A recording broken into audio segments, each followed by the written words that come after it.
Здравствуйте! Сегодня мы будем обсуждать ситуацию на общественном телевидении Гагаузии. Скандалы, суды, отставки в ГРТ. Такими заголовками пестрят новости, приходящие из автономии в период предвыборной кампании. И вообще неизвестно, если общественное телевидение Гагаузии эту кампанию будет освещать. Эту тему мы обсудим более подробно сегодня с госпожой Юлией Семеновой, председатель Ассоциации русскоязычных журналистов. Здравствуйте. Здравствуйте. Госпожа Юлия. И господином Валерию Ренице, журналист. Здравствуйте. Здравствуйте. Также к нам подойдет попозже господин Петру Маковей, исполнительный директор Ассоциации свободной прессы. Более детально нам разъяснят ситуацию наши коллеги из Камрата, после чего мы вернемся в нашу студию и обсудим ситуацию. Елизавета? Уже не первый год вокруг общественного канала Гагаузия радио-телевизиону не утихают скандалы, постоянные суды, отстранение от должности председателя компании. В чем причина и почему сложилась такая ситуация на ГРТ вновь, мы хотим обсудить в рамках сегодняшнего телемоста с нашими участниками. Здравствуйте, Диана, здравствуйте, уважаемые участники в центральной студии. Я приветствую всех наших телезрителей, которые смотрят нашу передачу, и представлю вам наших участников. Сегодня в студии АТВ города Камрат Анна Харлампьевна Харламенко, председатель общественной компании Гагаузия радио-телевизиону, и Денис Пынтя, член наблюдательного совета общественной телерадиокомпании Гагаузия радио-телевизиону. Здравствуйте. Здравствуйте. Ну что ж, я думаю, что мы начнем обсуждение в нашей студии, и я бы хотела вас, Анна Харлампьевна, попросить, чтобы вы рассказали суть проблемы на ГРТ. Прежде всего хочу поблагодарить и вас, Елизавета, и наших коллег, которые по ту сторону экрана в Кишиневе сидят, за то, что предоставили возможность сегодня рассказать о ситуации, которая происходит вокруг ГРТ, потому что сейчас пишут не очень много, но пишут очень много противоречивых информаций, преподносится людям, зрителям и общественности, поэтому не все знают, что произошло. 22 апреля Наблюдательный совет созвал экстренное заседание, на которое меня не пригласили официально, потому что существует практика, и согласно положению наблюдательного совета за сутки мне должны были предоставить приглашение, где я должна была расписаться, ознакомиться с повесткой дня. Это приглашение, вернее, дата оглашается и в СМИ, и повестка дня тоже ничего не было сделано, я даже не знала, что это заседание экстренное состоится. Вот, и собрался наблюдательный совет, на котором по непонятным мне до сих пор причинам меня отстранили от должности, на мое место назначили аффилированного, значит, кабельного исполнителя в лице Перона Степана Георгиевича. Вот. И более того, еще было принято решение ходатайствовать перед Народным собранием о реорганизации ГРТ, что меня вообще ввергло просто в шок, потому что общественная телерадиокомпания Гагаузии – это социальный институт общественного СМИ, это наше национальное достояние. Эта компания работает уже 8 лет. Ее создавали, внедряя закон через Народное собрание. А когда создавали, уже раз реорганизация же была? Ну, это была просто государственная компания, ее реорганизовали в общественную компанию. А сейчас что, обратно в государственную? Нет, насколько я знаю, сейчас хотят сделать разделение. Значит, у нас в составе нашей телерадиокомпании входят телевидение, радио, отдел маркетинга, и у нас есть телекоммуникации. Вот, и определенным лицам, которые лоббируют этот вопрос и которые проталкивают, очень заинтересованы для того, чтобы это разделение случилось, потому что вот-вот грядет цифровое телевидение, цифровое вещание, к которому мы активно готовились, и в середине июня хотели уже начать первый этап перехода подачи цифрового сигнала через Камрат. Вот, а остальные населенные пункты поэтапно последующий год, вернее. Вот, и господин Перон, которого назначили на это место, он самый заинтересованный человек в том, чтобы ГРТ цифровое телевидение не сделало. Он самый заинтересованный человек в том, чтобы наши телерадиокоммуникации каким-то образом передали другому, значит, владельцу, поэтому он выступил с инициативой у себя, у него есть канал «Первый народный». И он выступал и говорил, готовил общественность к тому, что необходимо на базе наших вышек создать предприятие предприятие телерадиокоммуникации Гагаузии, вот, хотя это вышки достояния ГРТ, и 70% средств на строительство, даже больше, на строительство этих технических средств и вообще на строительство наших студий оснащения ГРТ затратило турецкое правительство через ТИКу.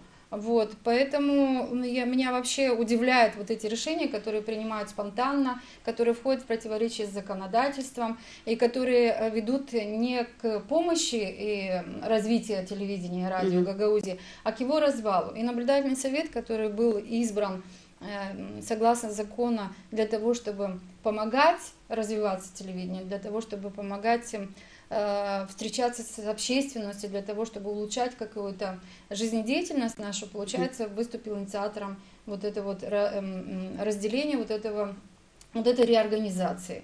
Безусловно, что это очень сильно покоробило весь коллектив, вызвало недоумение, вызвало противоречий. На работу как-то повлияло? На работу? Да, и это вызвало кризис в управлении в компании, потому что мы сейчас вступили в пору, значит, предвыборной кампании об этом мы выборов чуть органов попозже. местного управления, и компания потеряла очень многие сроки и может вообще оказаться как бы потерять свои функции в этот период выборов, потому что кризис в управлении, о котором и предупреждали некоторые общественные организации гражданского общества, случился. И более того, сегодня истекает срок наших лицензий вещания, и я очень переживаю, что ГРТ может остаться без частот.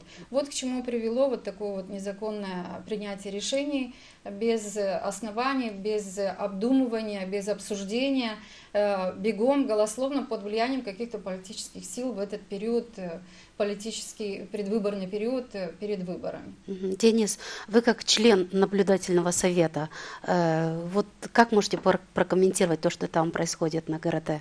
Да, я хочу сказать про это заседание экстренное, которое было. Я узнал об этом заседании буквально за 3-4 часа до заседания.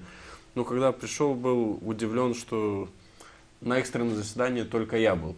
Остальные подготовили серьезные какие-то петиции, документы.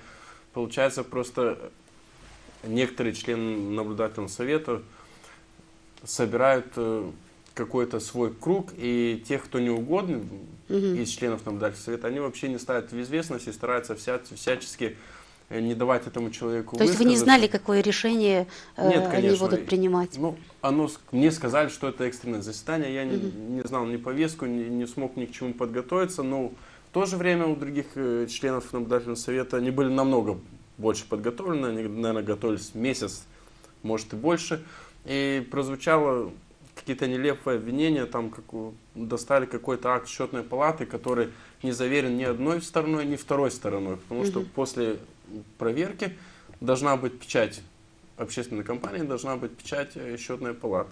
Начали говорить про какие-то нарушения, которые нарушения уже были устранены. Но в то же время никто не сказал из наших коллег, что у нас у самих есть проблемы в наблюдательном совете. Давайте разберемся вначале. Если что-то требовать от кого-то, надо разобраться у себя, навести порядок в первую очередь у себя дома и потом уже требовать что-то другое. Опять же, от одного из членов наблюдательного совета прозвучало слово реорганизация. Я вообще был шокирован, спросил, что вы имеете в виду под этим словом, потому что слово серьезное. Либо слияние, либо раздел, нам соединяться не с кем. Сегодня общественная компания, она одна. Делить. Зачем делить, если сегодня весь мир в первую очередь старается объединиться? Делить как? Радио Непонятно. отдельно, Я спросил телевидение отдельно? его, что вы имеете в виду под этим словом? Он не ответил ничего. И потом говорит, господин Перрон разработает реорганизацию. Так если сегодня я, член наблюдательного совета, предлагаю реорганизацию, я должен знать, что я хочу предложить для обсуждения.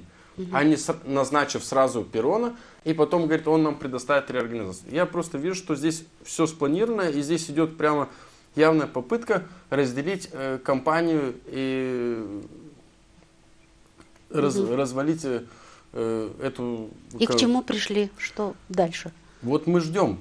Непонятно, они собираются, что-то решать. Самой большой опасностью в этой организации, конечно, являюсь я. Потому что я очень долго работала на этом телевидении, 10 лет была стояла у истоков, 10 лет была директором этого редактором, директором, руководящие посты занимала. Потом после журналистики я ушла в политику, занимала, вы знаете, пост председателя Народного собрания, потом обратно вернулась в родной коллектив, как говорится.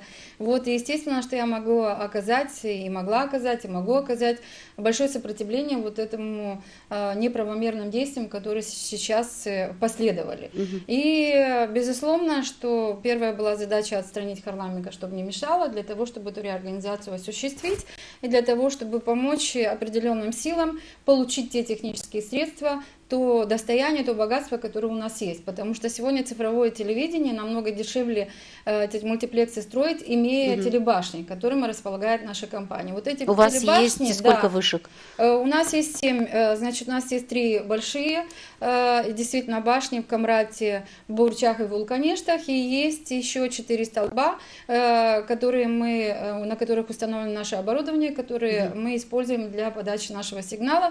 И есть еще одна башня в Чедерлунге, она была, мы ее перенесли в Камрат, потому что она не использовалась какое-то время, и мы планировали ее, согласно проекту о переходе на цифровой сигнал, поставить в каком-то промежуточном населенном пункте для того, чтобы повязать сигналом, опоясать всю Гагаузию. Вот. И опять же, что такое, опять же, цифровое телевидение для Камрата прежде всего? Это значит, что в середине июня мы бы подали 15 каналов. 15 каналов, как мы приняли решение, бесплатно населению. Вот теперь задаем себе вопрос, когда в Камрате есть кабельный оператор крупный, который свои кабельные сети предоставляет населению за деньги, выгодно ли ему, чтобы появилась ГРТ с бесплатными 15 каналами? Естественно, это бьет по его бизнесу, это, естественно, бьет по его карману. Поэтому здесь и предприняты были попытки для того, чтобы помешать нам в строительстве этого мультиплекса, и для того, чтобы попытаться, значит, прихватизировать, как популярно это Ваше слово, заявление наши «рейдерский вышки. захват» — это об этом? Рейдерский захват — это другая сторона дела. Значит, когда принял наблюдательный совет это решение, я с ним ознакомилась через СМИ. Вот, и я узнала, в принципе, тоже в интернете о том, что меня отстранили от должности. Вот, мне не предоставили права даже слова, защиты и так далее. Вот, в этом решении я увидела строку о том, что мне дали возможность в течение 3 дней передать господину Перрону дела. Значит, они не ждали ни одного часа. Вот, я была на больничном, потому я отсутствовала на заседании наблюдательного совета. Вот, и пришли в компанию представители, все руководство наблюдательного совета, председатель, секретарь, заместитель во главе с Перроном, господином Степаном Георгиевичем. Значит, взломали замок двери председателя компании, зашли туда, он сел в кресло, вот по сей день он там сидит. Мне не предоставили возможности, вот это я и называю рейдерским захватом. Там были вещи, лично принадлежащие мне, там были государственные бумаги, потом стали спекулировать на этом, о том, что что-то пропало, что-то не хватает, чего-то там не предоставили, хотя мне официально акта передачи и приема не было официального. И более того, сейчас проводят пресс-конференции, на которых выступает господин Перрон вместе с одним из представителей наблюдательного совета, господином Туканом, который выступил на этом заседании наблюдательного совета в качестве прокурора моего личного, обвинял меня во всем и в качестве инициатора реорганизации ГРТ. Вот, я вообще поражаюсь, вместо того, чтобы помогать организации работать, выступать с задачей реорганизовать. Это нонсенс, конечно, потому что наблюдательный совет создан совершенно с другой целью. Вот. И не предоставлено было вообще право, законное право, ни мне слово сказать, ни мне дела передать, и даже не объяснили о том, что вообще вокруг происходит. Зато сейчас на пресс-конференциях, вы знаете, это очень тяжело. Мне лично, я очень дорожу своей честью, своим достоинством, я дорожу своим именем. И сегодня, выходя в эфир на Первом народном, это который принадлежит господину Перрону, он кабельную сеть переписал своему сыну, но это тоже конфликт интересов. Он в любом случае считается аффилированным младенцем. И на канале он сам выступает, и меня только просто так чернят, что мне даже неудобно не просто за себя, но и за этих людей. Даже один маленький нюанс приведу в отношении финансовых средств, потому что вот я принесла вам отчет показать, вот этот отчет, вот такой в хорошей красивой книге, буклет, мы сделали и предоставили его наблюдательному совету. Значит, я 45 минут отчитывалась, отчет не признали, все и сейчас утверждают, что я отчет не сдала. Вот он есть, и здесь абсолютно все разделы, в том числе и финансовые. Идет спекуляция по поводу финансовых средств. Компания от публичных средств, от, значит, субсидий мы не имеем так уж много. У нас только 2,5 миллиона. Если сравнивать с Молдова УНО тоже общественная компания, у нас вообще в стране только их 2, а страны 49 стран, которые перешли на общественную систему вещания. И это, я считаю, что это цивилизованный институт передачи информации населению. И к этому должны, и многие очень стремятся, и разваливать это просто, наверное, идти против народа. Это антинародные поступки и действия. Так вот, эти 2,5 миллиона, которые мы получили в виде субсидий от, значит, регионального бюджета, да, это публичные средства нашей Гагаузии, их не очень мало, не хватает, поэтому я весь год писала письма Министерству финансов, правительства, парламент и так далее, и к концу года нам добавили еще 500 тысяч, но с этими 500 тысячами, так как в декабре, мы перешли в январь, и эти 2,5 миллиона, а затраты у нас были 4,5 миллиона.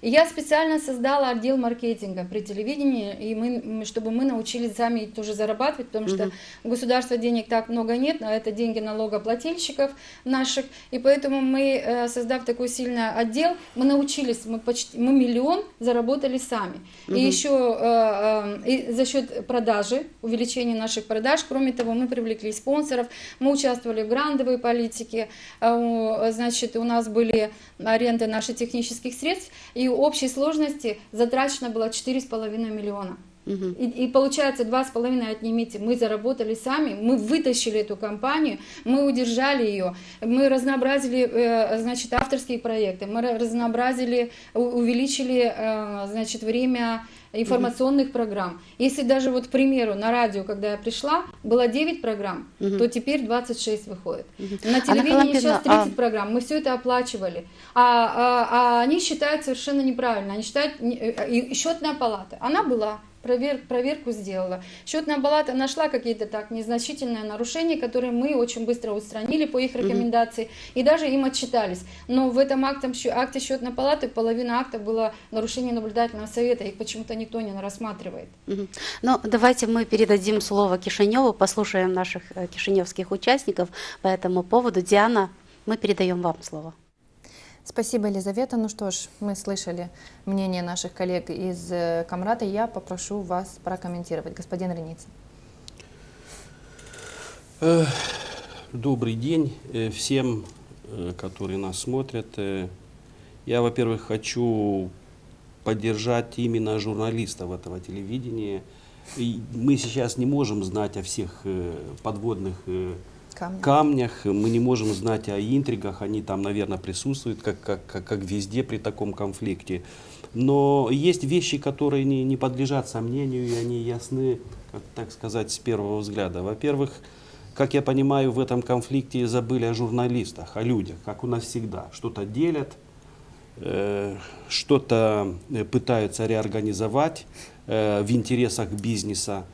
О самих журналистах, о людях забывают, и забывают, что призвание журналистов вообще-то объективно информировать. И в чем я хотел бы поддержать Анну, это в том, что общественные телевидения, как институты прессы, они нужны. И они нужны именно в таких обществах, как в наших, которых постоянно в кризисе находятся, и в которых, к сожалению, все приватизируется, в том числе делаются коммерческими организациями, к сожалению, и чисто журналистские средства массовой информации. Поэтому, по-моему, общественное телевидение, как институты масс-медиа, они становится чуть ли не единственным сейчас оазисом, где могут объективно что-то рассказать телезрителям, журналисты. И как бы это получается, что это какие-то оазисы, где те журналисты, которые не могут высказаться на других телевидениях, могут получить слово. Или, по крайней мере, так должно быть. Я так вижу, что общественное телевидение именно то место, где, может быть, платят плохо, может быть, не такие качественные телевизионный продукт, но где есть возможность объективно что-то сказать телезрителям. Вот это на первой порах, что я могу сказать. Госпожа Семенова, ваше мнение. Ну, я согласна с господином Ренице, как председатель Ассоциации русскоязычных журналистов, я, конечно, поддерживаю априори вообще всегда, в первую очередь, поддерживаю коллег. Как журналист, вот, работающий, да, я хотела бы решить для себя вот несколько вопросов. Значит, вопросы такие. Почему, собственно говоря, наблюдательный совет собрался на экстренное заседание? Это что, была война? В связи с чем? Или что? Что-то такое произошло, что нужно было срочно собирать экстренное заседание? Я знаете, что вот еще хочу, просто небольшое отступление сделаю. Дело в том, что я знаю эту телекомпанию, я бываю там периодически, просто приезжаю, когда в Гагаузию, я обязательно туда заглядываю к коллегам. Там замечательные студии, там очень хорошие созданы условия для журналистов, просто очень хорошие. И понятно, что это делалось не только на турецкие деньги, но и на настойчивости, и на горбу самих журналистов, которые там работают. И я вам еще должна сказать, что эта телекомпания, что ее продукция пользуется очень большой популярностью в Гагаузии, потому что, понимаете, одно дело, когда ты смотришь, что происходит в Кишиневе, что происходит в парламенте, это за 1,5 часа там, или за 2 часа езды до тебя, вот. И другое дело, когда ты видишь, что происходит у тебя под боком, друг друга знают, и вот эта вот телекомпания пользуется очень большой популярностью. И я не знаю, я ничего, во всяком случае, в интернете не читала. Что там такое вдруг произошло, что необходимо было собрать аж экстренное заседание? Это первое. Второе. Почему на это экстренное заседание не пригласили руководителя телекомпании? Значит, дело в том, что вот этот господин Перрон, оператор, да, кабельных сетей, крупнейший там в Гагаузии, это же не первый раз вообще ситуация возникает, когда вот именно эта структура пытается каким-то образом наложить руку на эту телекомпанию. Дело в том, что то ли еще осенью, то ли в прошлом году, я вот не помню, это просто надо проверить. Значит, когда госпожа Харламенко была в больнице, то должны были на ее место исполняющим обязанности назначить, значит, либо директора радио, либо директора телевидения. Насколько я поняла, директор радио отказался, потому что нужно было подписывать какой-то финансовый документ. Не знаю, что произошло с директором телевидения, но почему-то появился владелец кабельных сетей на этом месте, в этом кабинете. Вот я, например, не могу себе представить, что если, предположим, не дай бог, пускай у вас все будут живы-здоровы, но, предположим, у вас заболел директор, и появляется вдруг, значит, директор Старнета здесь. А что вдруг? Больше некому занять место. И тогда еще господин Перрон говорил, пускай увольняют меня и пускай увольняют Харламенко. Значит, что вопрос о реорганизации стоял тогда еще. Здесь тоже непонятно. Вот какая у меня реорганизация? Что имеется в виду? Непонятно, что имеется в виду под реорганизацией. Не знаю, понимаете, не имея на руках документов, представленных наблюдательным советом, очень сложно что-то сказать. И сейчас, вот, так сказать, я понимаю господина Пынтю, который член наблюдательного совета, но я так поняла, что он находится в оппозиции к остальным членам. Вот хотелось бы узнать, что думают те люди, которые голосовали за это решение, на что они рассчитывают. И вы знаете, если будет не просто очень обидно, а будет просто несправедливо, и если это случится, то мы, конечно, будем обращаться в международные структуры. Если у этого телеканала сейчас в связи вот с тем, что происходит, заберут лицензию. Потому что это действительно настоящий общественный канал, понимаете? Я видела, говорю, несколько передач, то есть люди с большим интересом смотрят, участвуют, и в любом случае, даже если, предположим, были какие-то нарушения, значит, то почему об этом не было известно, например, раньше? Почему, вот, как говорит Харламенко, это же те вещи, которые легко проверить, понимаете? Почему в отчете, значит, в отчет счетной палаты не подписан ни одной из сторон? Почему те вещи, которые отражены в отчете счетной палаты и связаны с наблюдательным советом, то есть не нашли отражения в СМИ, например, понимаете? Вот. То есть тут очень много вопросов возникает, но я говорю, что вот как представитель общественной организации я априори всегда на стороне журналистов. Кстати, у меня вопрос журналистам в студии. Почему там нету представителя Координационного совета, который за эту реорганизацию, который хочет как бы поставить крест на общественное телевидение Гагаузии? Елизавета нам ответит на этот вопрос. Господин Маковей, ваше мнение?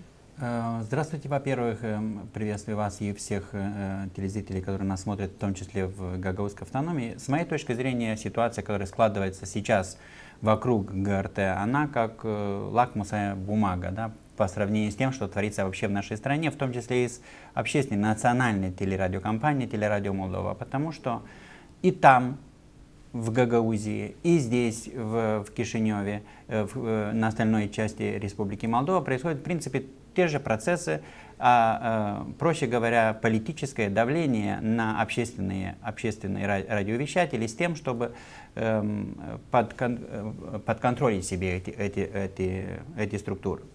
А вот ситуация конкретная с отставкой госпожи Харламенко, это в принципе является результатом борьбы и противодействия разных политических групп в Гагаузской автономии. И это началось задолго до избрания нынешнего состава Народного собрания. Мы следим за деятельностью этой телерадиокомпании, в том числе с точки зрения политического давления. И нынешний состав наблюдательного совета, он является как бы не приверженцем, а он представляет политические интересы Народного собрания. А в Народном собрании сейчас в Гагаузии заседают люди, которые, соответственно, представляют какие-то группы интересов, в том числе и бизнес-интересы.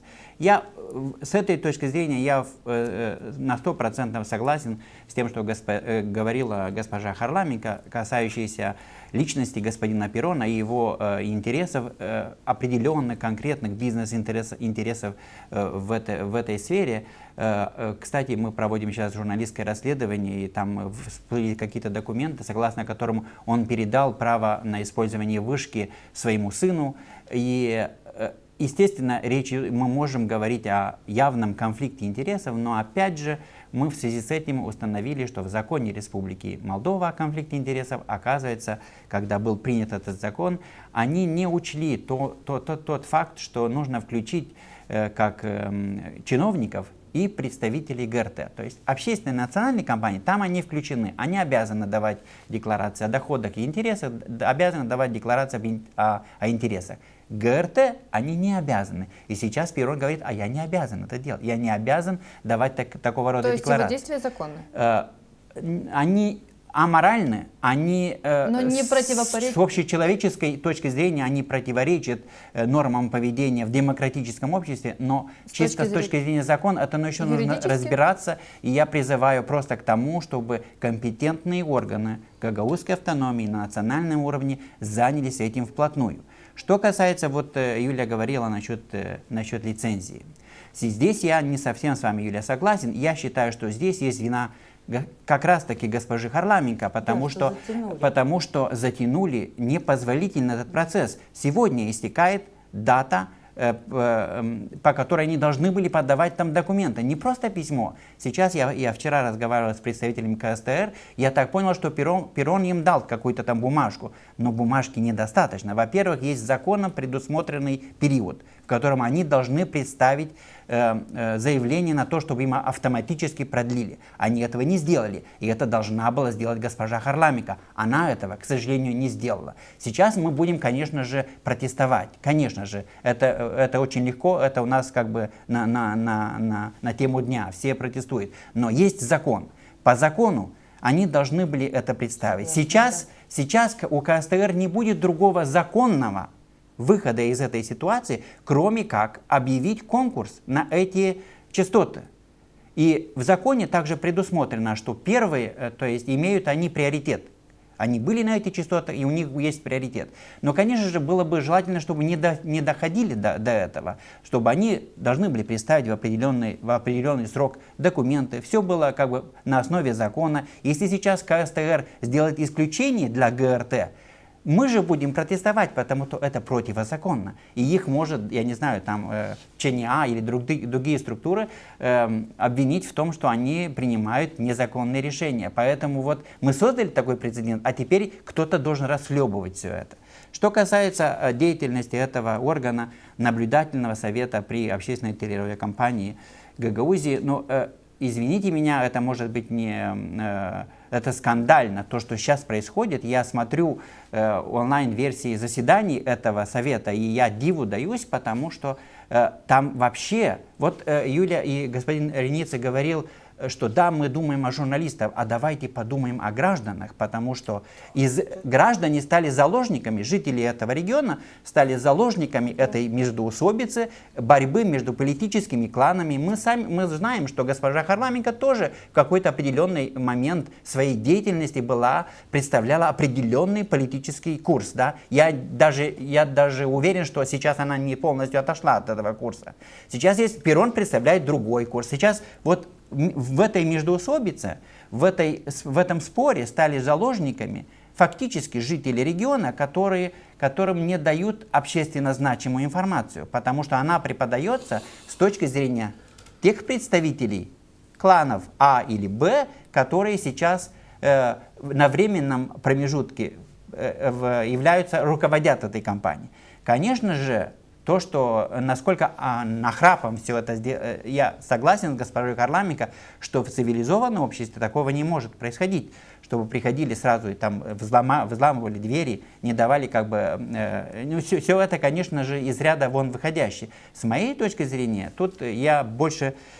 Я знаю, что существуют и какие-то уголовные дела, которые принимаются в связи с тем, что в Гагаузии постоянно нарушается кодекс о телевидении и радио Республики Молдова. И этому уже на протяжении многих лет никак не могут положить конец. Все создаются у нас, понимаете, на уровне парламента, какие-то там, я не знаю, группы депутатов парламента Республики Молдова, депутатов Народного собрания, а к тому, чтобы закон выполнялся, мы так и не приходим. А в правовом государстве это же краеугольный камень, не так ли? Сейчас мы присутствуем в ситуации, когда наблюдательный совет, не имея на то никаких законов, как говорится на румынском языке, плаузибили, только никаких... как? Ощутимые, да, какие-то понятные, ощутимые какие-то мотивы, они вот уволили председателя компании, они сейчас собираются, опять же, это реорганизация. В принципе, по большому счету, реорганизация во всем мире происходит для того, чтобы более эффективно использовать публичные средства. В условиях, в которых никакого анализа нету, чтобы понять, что нам даст эта реорганизация. В случае ГРТ, для того, чтобы начать этот процесс сначала, я думаю, что вообще нужно начинать с первой буквы алфавита, а не с последней. Нужно сначала, наверное, провести какой-то аудит, чтобы посмотреть, чтобы какой-то, я не знаю, feasibility study, чтобы увидеть, нам эта реорганизация даст вот А, Б, С.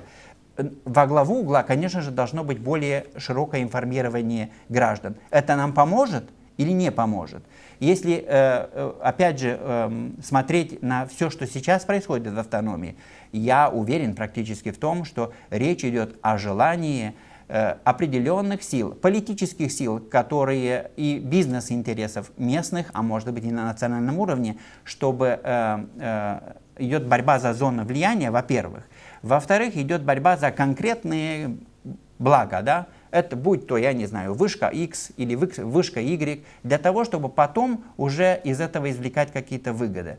С этой точки зрения Государственная канцелярия Республики Молдова, которая может опротестовать любые решения, насколько я знаю, она как бы или находится в процессе, или уже опротестовала некоторые решения этого, я не знаю, насколько наблюдательный совет подпадает под закон, но любые законы, которые принимаются на уровне народного собрания, и мы уже говорили о том, с моей точки зрения, вообще антиконституционном законе о изменении закона, местного закона о телевидении и радио, который был принят в ноябре прошлого года, должны работать национальные структуры. И местные структуры, конечно же, тоже. Слава Богу, что с моей точки зрения, я, как я вам говорил, слежу за процессом на этой кампании. Суд в Камрате не более или менее объективно все это рассматривал, потому что там судебные процессы на протяжении последних 2 лет там подают. Был конкурс на замещение функции директора телевидения, который выиграл вроде бы как Перрон, потом другие кандидаты подали в суд. Суд изначально отменил это решение, потом была апелляционная палата, которая вернула обратно в суд. Сейчас как бы это в подвешенном состоянии. То есть мне отрадно то, что судебные инстанции как бы в этом случае функционируют. И они могли бы, конечно же, в случае того, если есть явные нарушения законодательства, чтобы приостановить тот бардак, который сейчас происходит в автономии. Я благодарю вас за ваше мнение. Да. Я просто одну деталь, не то что в замечание, как бы додумать, что ли, потому что здесь может быть и телезрителям или мне лично непонятна до конца одна мысль. Госпожа Харламова была журналистом с самого начала. Потом у нее был какой-то период политики. И тут возник вопрос, как бы, имеет ли она право... Ну, по деонтологическому кодексу возвращение, оно как бы возможно, но... Да, но я все-таки не отказал бы в праве, потому что, скажем, мне знакомы такие случаи. Да, деонтологически это очень сложно, но мы не герои и не святые, и как бы возвращаться к своей профессии, если не по всем правилам, то нужно дать человеку как бы шанс вернуться в свою профессию. Я понимаю, что сейчас Харламова там в меньшинстве, Харламенко, извините, в меньшинстве как бы политическом, тогда тем более она как бы становится на некоторых принципах оппозиции власти. Я с вами абсолютно согласен. Просто я хочу сказать, что идет политическая борьба между двумя как бы оппонирующими. Я просто хотел, чтобы эта мысль была как бы до конца прозрачна. И я за то, чтобы все-таки журналисты, куда бы они ни попали, в политику или в море, в шторм, всегда возвращались домой. Елизавета, в нашей студии прозвучало несколько вопросов, в особенности госпоже Харламенко, вам также. У меня тоже есть такой вопрос. Почему до сих пор журналисты ГРТ практически не отреагировали, не протестовали, не возмущались, и собираются ли они это делать впредь?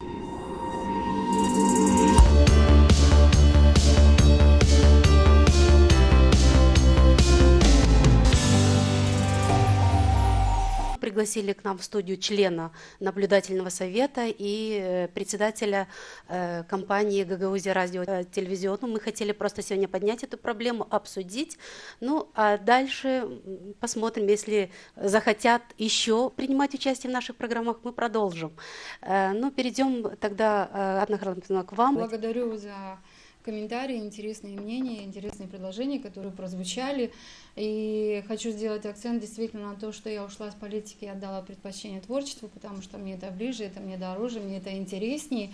Но как красной линией хочу подчеркнуть, что я в политике занимала всегда независимую позицию. Я баллотировалась как независимый депутат, и я не состояла в партиях, и никаких политических курсов я не вела, тем более сейчас у меня ничего не осталось. Никаких. У меня родственники занимаются политической деятельностью, но это отношение ко мне не имеет. Я самодостаточная личность, личность, которая отвечает за свою жизнь, за свое имя, за свое мнение. И согласно нашего законодательства, я имею право возглавлять телерадиокомпанию, если я не состою в никаких политических партиях. И когда я подавала документы, естественно, это все проверялось. Я ни в каких политических партиях не состою, поэтому я полноправно претендовала на это место. Господин Перрон, он абсолютно, остальные все документы у меня соответствуют, потому что там были нормативы, надо иметь не менее 5 лет стажа, значит, в СМИ общественных и государственных, надо иметь высшее образование, надо не иметь отношения ни к каким частным, кабельным и так далее вещаниям. Вот. И там еще ряд требований, которые я, допустим, соответствовала, а господин Перрон, у него с этим на каждом пункте практически минус. Почему и судебный административный суд Камрата, когда он баллотировался на директора телевидения, и не признал законным решение наблюдательного совета по поводу его назначения на эту должность. Но тем более, если он не имеет права, согласно своих несоответствующих положению фактов из биографии, из жизни и деятельности, быть директором телевидения, тем более не может быть председателем компании. Но этой компании в 8 лет, сколько она существует, со дня создания и по сегодняшний день есть одна самая большая главная проблема. Это Перрон Степан Георгиевич. Он, значит, владел крупный кабельный оператор Камрата и Кирсова. Я сказала, что он сейчас вот вроде как переписал сыну, но тем не менее является аффилированным руководителем. Имеет в этом собственный интерес, и он никогда не мог получить лицензию из Кишинева, у него огромные проблемы всегда, и судится он с КСТР. КСТР, наверное, даже может сам об этом лучше рассказать, потому что я знаю, что они неоднократно разборки вели в этом направлении в отношении Перрона. Так вот, сколько существует этот человек на нашей территории, нашей Гагаузии, независимо, кто там руководитель, я, и до меня была Жекова, или кто-то будет другой, господин Перрон никогда с повестки дня свои личные алчные интересы завладеть этой компанией, получить власть над этой компанией, для того, чтобы использовать технические средства этой компании с личной целью, не бросит эту затею никогда. И он находит себе политических, наверное, помощников в этом. Вот. И в данный момент пазлы сошлись. Вот я прочитала недавно расследование, которое провела «Гагаузская правда». Вот они там так обозначили, что пазлы сошлись, и вот он наконец дорвался. Ну, использовали, конечно, грязный прием, когда человек был болен, не предупредили, но это чисто, как сказал коллега, чисто моральная сторона, но я вам сказала, что и согласно закону он тоже на это не имеет права. Вот. И компания ГРТ успешная компания. И разговоры о реорганизации здесь не может идти. Потому что компания и зарабатывает деньги, компания заработала авторитет, компания умеет делать программы, хорошие программы, которые сегодня пользуются популярностью у людей. И мы с коллегами сотрудничаем, мы подписали договора с различными телерадиокомпаниями других стран. Мы участвуем в конкурсах, мы завоевываем первые премии в этих конкурсах. То есть у нас есть потенциал. Журналистский коллектив, я немножко доскажу, журналистский коллектив, который сегодня попал на гильотину. И вот в пятницу у них опять заседание наблюдательного совета. И я узнаю, значит, ходят слухи о том, что будет ставиться вопрос о сокращении штатного расписания. То есть для живых людей будут сокращать. И один из главных действующих лиц вот это вот ликвидация, экзекуции вот этих незаконных действий, господин Тукан, значит, бывший депутат парламента, пенсионер, житель Чедерлунги и представитель наблюдательного совета, он открыто сказал о том, что мы будем сокращать, мы ликвидируем отдел маркетинга, отдел, который заработал в прошлом году, принес компании доходов 1 миллион леев. И сравнивайте, 2,5 миллиона нам дают публичных средств, отдел заработал 1 миллион. Принес своим умом, отдел участвует в грантовой политике. И вот этот отдел, который успешный, который рентабельный, который приносит доход, который нужен коллективу, нужен прежде всего, чтобы освободить и бюджет от, значит, лишних затрат на компанию. Вот этот отдел будет сокращаться. Главный редактор, главный режиссер и так далее. И там часть творческих единиц.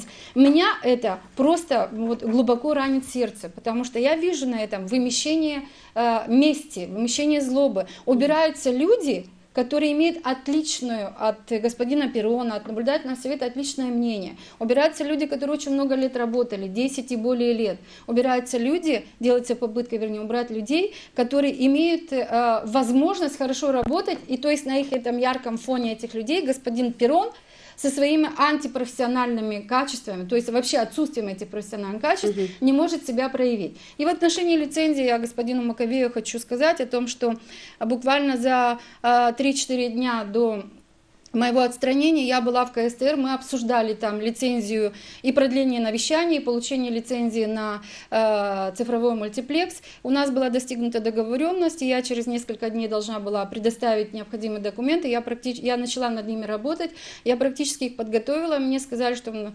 где-то в течение недели нам продлят лицензию, вопрос будет положительно решен. Но мне не дали это сделать.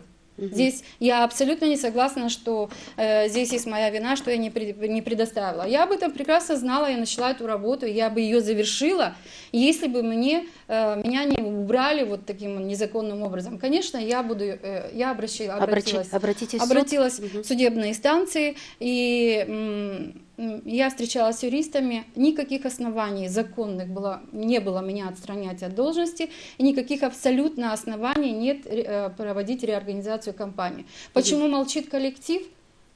Это тоже моя сердечная боль, потому что там очень хороший коллектив, очень с многолетним стажем, опытом, но коллектив до такой степени, вы просто не представляете, что такое Перрон. Коллектив до такой степени затерроризировали, коллектив, просто измучили этот коллектив, что он, насколько мне известно, повально, большим скопом готов просто уйти на улицу, не имея даже сегодня работу, но не быть вот в этой кошмарной грязи, в которой их окунули, потому что они видят, что делают с их руководителем, то есть со мной. На каждом канале выступают и говорят несуразицу, обманывают, навешивают всякие ярлыки, фальсификация, шантаж, и коллектив просто-напросто напуган. Вот просто напуган этой ситуацией. И они еще видят, что есть у них политическая составляющая, то есть политическая поддержка в Народном собрании, в наблюдательном совете. Вот, и поэтому коллектив и пока думает. Он не то что молчит, там они не молчат, там есть внутренние уже конфликты начались, но коллектив просто-напросто думает и не знает, как ему в этой ситуации быть, потому что очень боятся развалить все, что создавали по крупицам много лет подряд, и очень хотят это дело сохранить, потому что этот наблюдательный совет уйдет, придет другой, но компанию нельзя разваливать, если у кого-то сегодня есть какие-то амбиции личные или какие-то политические предпочтения. Вообще вот сколько существует общественная компания, я же ведь была тоже на Народном собрании, я знаю эту кухню изнутри. Есть депутатские группы, есть члены исполкома, которые все-таки не понимают значения общественной кампании. Честно говоря, мне тоже пришлось это изучать. Что такое общественная структура СМИ? И власть считает, и с одной и с другой стороны, что это они хозяева. Наблюдательный совет считает, что они хозяева. Никто не понимает, что общественная структура СМИ, общественное вещание, общественная кампания – это значит, телерадиоструктура, которая формирует общественное мнение. Она работает по плюрализму. Мы четко соблюдаем плюрализм мнений. У нас нет предпочтений какой-то одной политической партии или политическому формированию или лидеру. И вот это, не понимая это, пытаются все-таки прибрать к рукам. С одной стороны, с другой стороны, с третьей стороны. И несоответствие законодательства, которое имеет очень много изъянов, этому способствует, поэтому и возникают вот эти конфликты. Ну и опять вернусь Перрон. И он свои личные амбиции ГРТ никогда не отпустит. Вот я хотела все-таки задать этот вопрос. Вот вы все время говорите о зарабатывании денег. Вот не превращается общественный канал в какой-то коммерческий канал? Вот как вы считаете? Нет, потому что, смотрите, я немножко перед этим сказала, что на радио было 9 программ, сейчас 26. Но что, при бюджете 2,5 миллиона рублей, как можно содержать такое количество программ? На телевидении было 18, теперь 30 программ. Мы зарабатываем деньги для того, чтобы готовить контент, дать информационный продукт, дать авторские программы, разнообразить эфир, для того, чтобы его заполнить, потому что он у нас не весь заполнен. Очень мало времени Мы остается. работаем на 4 языках. Я хочу еще спросить Дениса, вот как наблюдательный совет будет проводить вот эту реорганизацию, как вы это видите? Нет, я сказал выше, что Я не понимаю, зачем нужна реорганизация. Я думаю, что достаточно просто привести в соответствие нормативные акты, что касается телевидения, наблюдательного совета, чтобы все четко знали свои полномочия, свои обязанности и кто чем должен заниматься. Это одна из наших больших проблем. Я думаю, что в первую очередь сейчас наблюдательный совет должен заниматься этим, а не снимать и назначать председателя. Хочу вернуться чуть выше.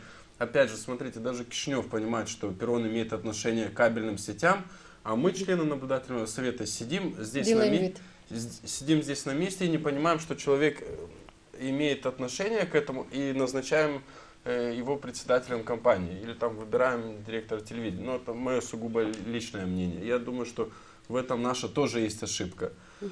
Опять же, даже вот завтра у нас будет заседание, я думаю, что для меня оно опять пройдет экстренно, потому что повестку я знаю на завтра, что будут обсуждаться технические условия, но предварительные документы мне опять никто не представил.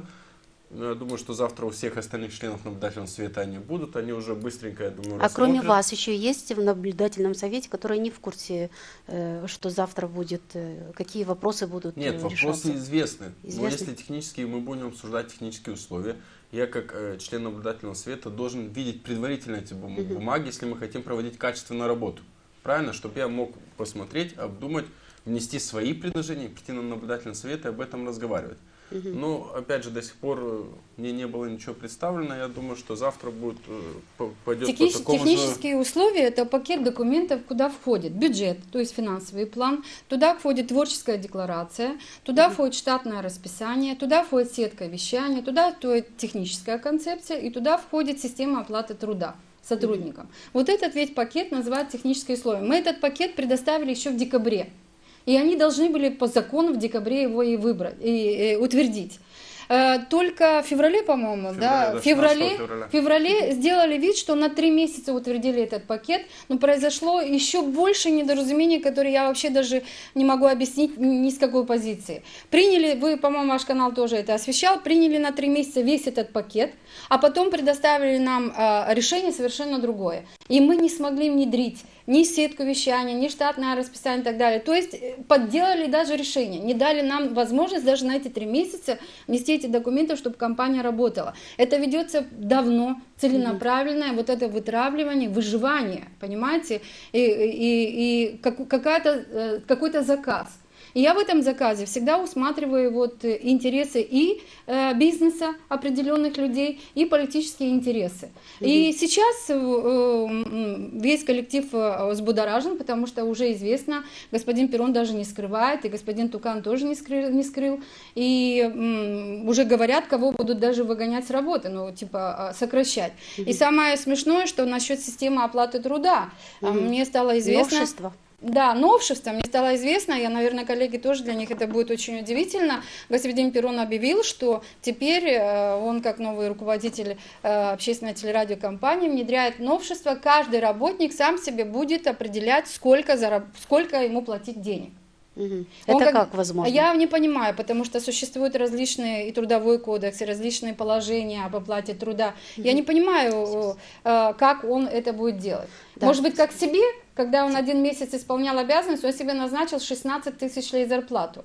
Может быть, и таким образом он пытается привлечь коллектив внимания, чтобы они его полюбили, чтобы они его поддержали. Спасибо. Может быть, но спасибо, это нонсенс. Анна Харлампьевна. К сожалению, время очень ограничено. Мы уже должны передать слово кишиневским нашим коллегам. Напомню только, что в Камрадской студии приняли участие Анна Харлампьевна Харламенко, председатель общественной компании «Гагаузия» радио-телевизиону, и Дионис Пынтя, член наблюдательного совета общественной телерадиокомпании «Гагаузия» радио-телевизиону. Программу провела в Камрадской студии Елизавета Ротарь. Диана, передаем вам слово. Спасибо, Елизавета. Ну что ж, к сожалению, мы практически подошли к концу нашей программы, но я попрошу короткое заключительное слово. Господин Реница. Мы тут в перерыве с товарищами, с коллегами говорили, что в конце концов чем больше рассказывает эта история, тем больше она выглядит запутанной.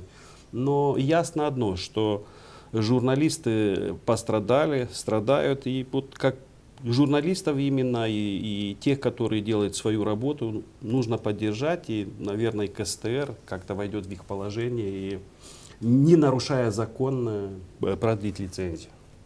Госпожа Семенова. Я совершенно согласна с господином Маковеем, что госпожа Харламенко должна была немножечко раньше подумать о том, что лицензию нужно продлевать. И, в общем-то, тоже надеюсь, что лицензию продлят. А что касается всего остального, то мне кажется, что, может быть, Народное собрание, даже не знаю, должны обратить на всю эту ситуацию очень серьезное внимание, потому что бизнес-интересы не должны мешать ни людям, которые не получателям услуг, да, не зрителям, вот, ни журналистам. Бизнес есть бизнес, а журналистика – это другое немножечко. Ну, я, в свою очередь, хотел бы еще раз акцентировать внимание на том, что общественная телерадиокомпания, будь то национальная или региональная в нашем случае, имеет определенные функции, которые сейчас, с моей точки зрения, ГРТ не обеспечиваются. Мы находимся во время предвыборной кампании по местным выборам, которые проходят на всей территории страны, в том числе в Гагаузской автономии. Соответственно, на фоне этого скандала и этих междоусобиц, я думаю, что информационная поддержка выборов такая, которая должна по закону предоставлять общественная телерадиокомпания, потому что законом прописано, что общественная телерадиокомпания в Гагаузии должна проводить дебаты с участием кандидатов. Посмотрим, если они смогут это все сделать в условиях, в которых у них как бы два руководителя на нынешний момент. Есть один, который был уволен, и другой, который пришел и издает, опять же, декреты, согласно которым каждый может поставить себе свою собственную зарплату.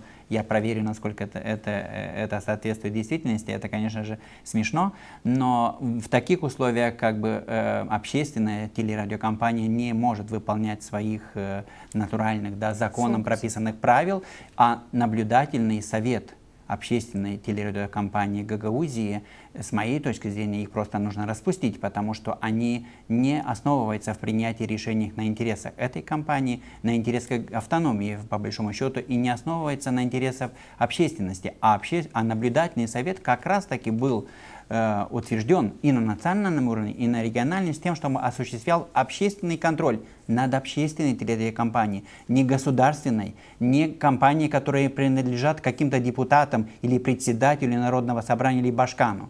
Это общественная телерадиокомпания.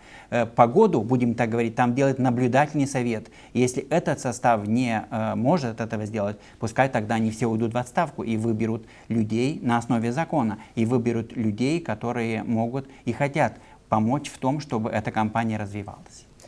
Я благодарю вас за участие в нашей программе. Много вопросов мы просто не успели сегодня обсудить. Вопросов осталось много. Я надеюсь, мы вернемся к этой теме. Хочу напомнить, сегодня в нашей студии была госпожа Юлия Семенова, председатель Ассоциации русскоязычных журналистов, господин Валерий Урениц, журналист, и господин Петр Маковей, исполнительный директор Ассоциации свободной прессы. С вами была я, Диана Мемец. Всего доброго.